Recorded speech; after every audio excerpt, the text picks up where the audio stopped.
తిరుపతి తొక్కిసలాట ఘటన మరొక ముందే విశాఖ సింహాచలం అప్పన్న సన్నిధిలో 7 భక్తులు ప్రాణాలు కోల్పోయారు. ఇది కేవలం పూర్తిగా అధికారుల ప్రభుత్వ నిర్లక్ష్య కారణంగానే జరిగిందన్న ఆరోపణలు కూడా ఇప్పుడు వస్తూ ఉన్నాయి. చందనోత్సవం సందర్భంగా లక్షలాది మంది భక్తులు తరలి వస్తారని తెలిసిన సరైన భద్రతా ఏర్పాట్లు చేయలేకపోయారు అన్న విమర్శలు కూడా వస్తూ ఉన్నాయి. రాత్రి గోడ కూలడంతో 7 భక్తులు చనిపోయారు, పలువురు గాయపడ్డారు. మృతుల సంఖ్య పెరిగే అవకాశం కూడా ఉందని భావిస్తూ ఉన్నారు. చనిపోయిన 7లో 3 మహిళలు ఉన్నారు. ఒక గోడ కూలిపోవడంతో 300 రూపాయల టికెట్ల కౌంటర్ దగ్గర గోడ కూలిపోవడంతో ఈ దుర్ఘటన జరిగింది. దాంతో అక్కడికక్కడే పలువురు భక్తులు చనిపోయారు.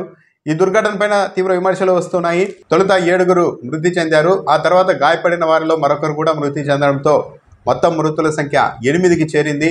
మరికొందరి పరిస్థితి కూడా చాలా విషమంగా ఉన్నట్టు చెప్తూ ఉన్నారు. వైఎస్ఆర్సీపీ ఎమ్మెల్సీ కళ్యాణి అక్కడికి వెళ్ళారు. ఆమె అక్కడ పరిస్థితిని ఆరాధీశారు. ఆమె చెప్తూ ఉన్నారు, ఈ గోడను ఇటీవలే కట్టారు, కేవలం చందనోత్సవం కోసమే ఈ గోడను కట్టినట్టుగా చెప్తూ ఉన్నారు.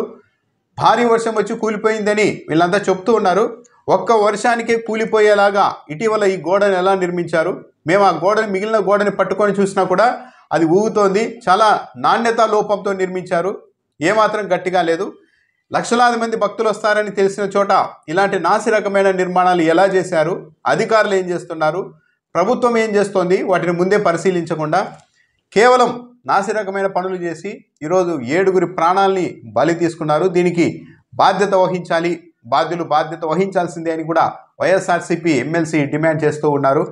అయితే చందనోత్సవం సందర్భంగా అద్భుతమైన బ్రహ్మాండమైన ఏర్పాట్లు చేస్తున్నామని ఇటీవల మంత్రులు చెబుతూ వచ్చారు. పలుమార్లు వాళ్ళు సమీక్షా సమావేశాలు కూడా నిర్వహించారు. వైసీపీ హయాంలో ఇలా ఉండదు, ఈసారి చాలా అద్భుతంగా చేస్తామని చెప్పారు. కానీ ఒక నాసిరకమైన గోడ ఉంది అన్నది అక్కడ గుర్తించలేకపోయారు. దీంతో 7 భక్తులు స్వామివారి దర్శనానికి వచ్చి 7 భక్తులు ప్రాణాలు కోల్పోయారు, పలువురు గాయపడ్డారు. దీనిపైన ప్రభుత్వం ఏమి స్పందిస్తుంది, అసలు ఈ గోడను కట్టిన వాళ్ళు ఎవరు, ఎప్పుడు కట్టారు? వైసీపీ ఎమ్మెల్సీ అయితే ఇటీవల చందనోత్సవం కోసమే కట్టారని అధికారులు మాతో చెప్పారని కూడా ఆమె వివరిస్తూ ఉన్నారు. ఇంత నిర్లక్ష్యంగా, ఇంత నాసిరకంగా లక్షలాది మంది భక్తులు వచ్చే చోట గోడ కట్టిన వాళ్ళు ఎవరు, దాన్ని పరిశీలించకుండా ఇంజనీరింగ్ విభాగం ఏం చేస్తోంది అంటే గాలికి వదిలేశారా ఏంటి అన్నది తేలాలి. ఇదైతే ఘోరంగా జరిగింది. ఎన్డీఆర్ఎఫ్ బృందాలు కూడా రంగంలోనికి దిగాయి. మృతదేహాల్ని, గాయపడిన వాళ్ళందరినీ ఆ గోడ నుంచి బయటకు తీయడానికి ఎన్డీఆర్ఎఫ్ బృందాలు కూడా వచ్చాయి. హోంమంత్రి కూడా అక్కడికి వెళ్ళారు.